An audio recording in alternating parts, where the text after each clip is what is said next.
Okay, video 3. There where it says train, and I wrote with the Afrikaans kids 30 June, but you will be doing this lesson on 31st of June.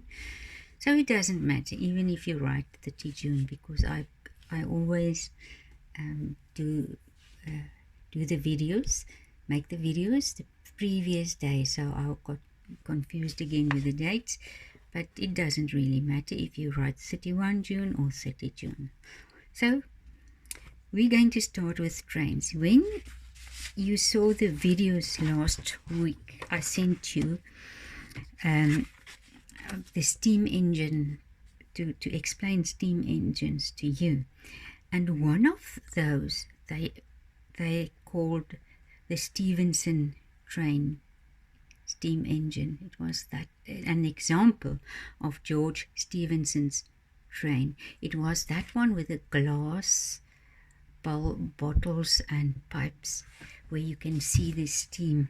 I think that one was called the Stevenson engine example.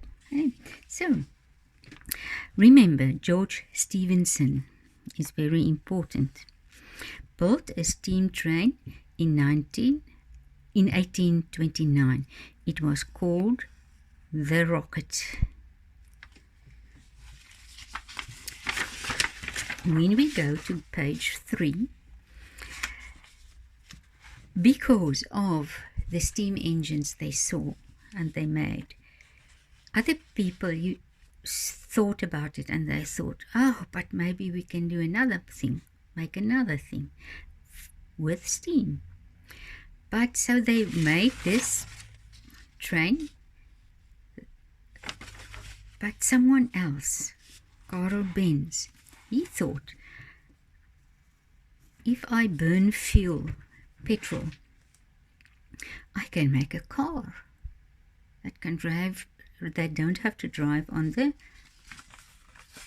railways, the staves on the railway. Karl Benz made the first car with a petrol engine. Very important. Then, later on, Henry Ford learned from him, because the people, it was only rich people who could buy cars, and it was so nice to have a car because you could live further from your work, and you can go to your work by driving a car. Then you don't have to walk 20 kilometers. It's much easier to ride in a car. So he thought, to make cars cheaper for other people, he invented assembly lines in a factory where they put one piece together. One row of people put, for example, nuts.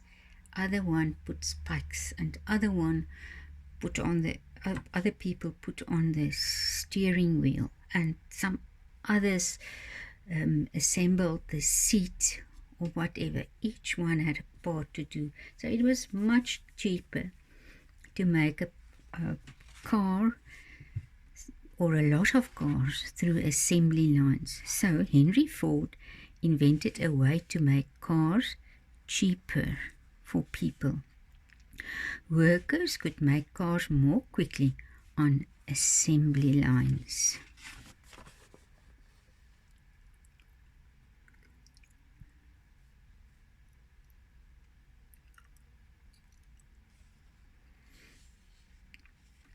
Trucks, big trucks. So everything developed and developed and developed. The people that started all these things, they were the ones that were very clever, but the others just went further a bit with all the other ideas that were there first. So it is a good thing to make progress and to invent new things from the old things. So later on, they made trucks to transport goods to different places. Transport. These trucks here, you can see, this one is quite a big truck. It transport what? Diesel or petrol, ne? Or some kind of fuel. Okay. Buses are a form of transport that can carry more than 16 passengers on our roads in cities. So buses, form of transport that can carry more than 16 passengers on our roads. So they even now made buses. Those cars were too small. Even the trains, the old kind of trains were small, but they made that better and better and better. And nowadays we have these kinds of transport, like those trucks, the bus, a cool truck, or a refrigerated truck. Refrigerator. Think of the refrigerator in your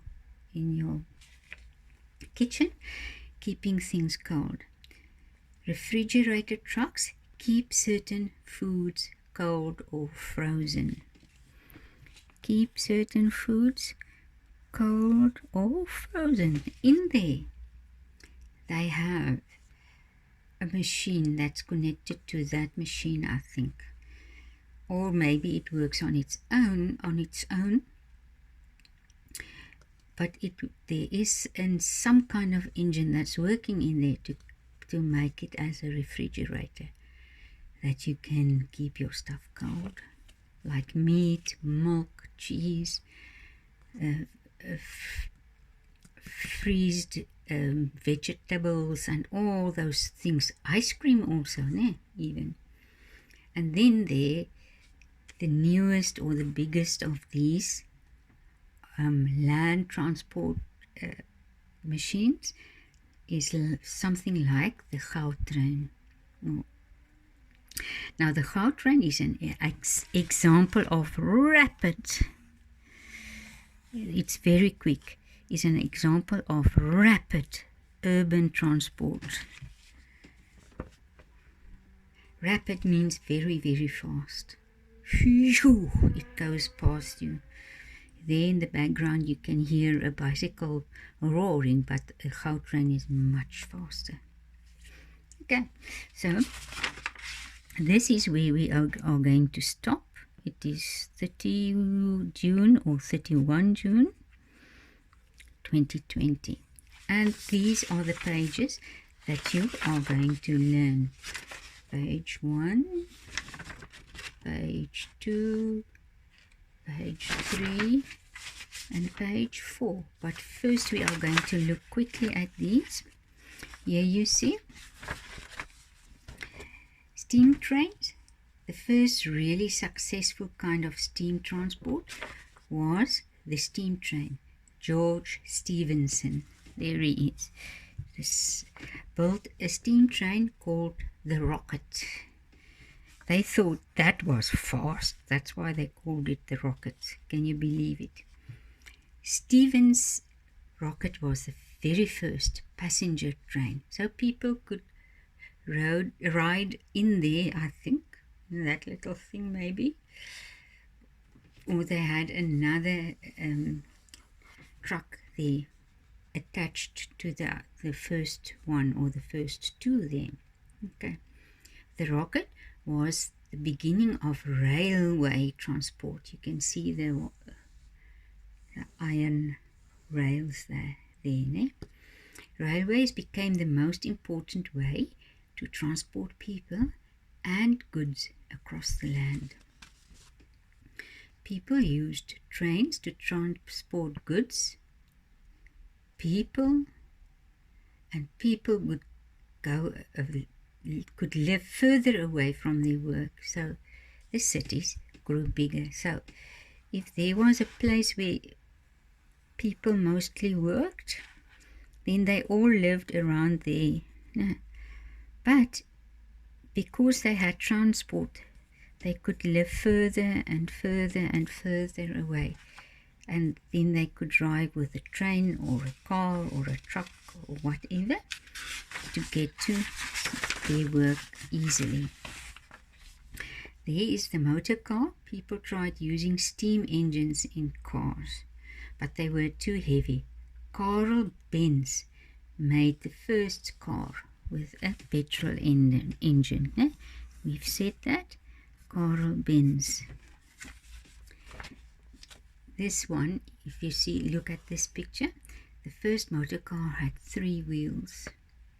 A model Ford motor car from 1908. So this is what Henry Ford made. So he made quite a lot of progress. See? And here is the explanation of the assembly lines. The first cars cost a lot of money to make. Only very rich people had cars. Henry Ford was a car maker in America. He wanted to make cars cheaper for people. He started a factory that used a new way of making cars on an assembly line. Assembly means to put together. Workers can make cars more quickly on assembly lines. This game you can play by yourself, I think. We can discuss that later.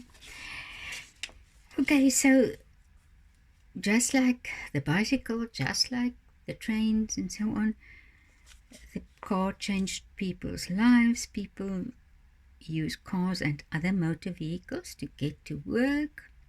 Cities can grow bigger. People work in car factories. It gave people some work. Cars can go to places that have no railways. Yeah, that's a good thing. Cars are quieter than trains in cities, and people can live far away from their work. All those things work the same. They started with the donkey transport and all those things, and then gradually they progressed from that to that to that. Now we are at our normal cars and so on. There you have a taxi, a motorbike. There you see the pizza carriers. There's a big bus, a metro bus. There's a truck transporting wood. Okay, and then it ends there with the trains, the fast kind of trains. There's a petrol truck or the diesel truck. There's the truck. There's the cow train. There are the refrigerated trucks. Okay, so we end here. The other stuff in this about the exhaust fumes and so on, you can ignore for now. We will discuss it later. But the next video, we will start with water transport. So we are not going to go any further with land transport on land. We stop here now. And these 4 pages is for the test you are going to write on history. Transport on land. Where is this one? Transport on land. There. It stops there. Where the Gautrain picture is. Thank you so very much. Bye-bye.